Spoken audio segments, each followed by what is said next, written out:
ఒకసారి అన్న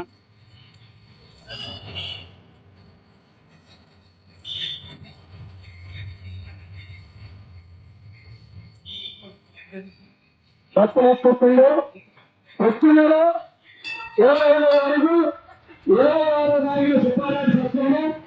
షష్ఠి సందర్భంగా మన ప్రత్యేక నాలుగో సంతానం లేని వారికి పిల్లలకి కళ్యాణం జరపబడిందండి. 25వ తారీఖు ఉదయం 9 గంటలకి కళ్యాణం అవ్వండి.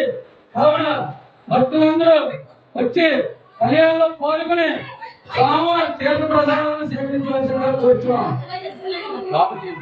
వెళ్ళండి మీరు వెళ్ళండి.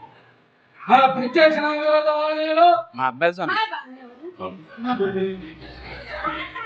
ప్రత్యేక ఆలయంలో 25వ తారీఖున సుబ్రహ్మణ్య స్వామి కళ్యాణం జరిగింది. 26వ తారీఖున సుబ్బారెడ్డి షష్ఠి. కావున భక్తులందరూ వచ్చి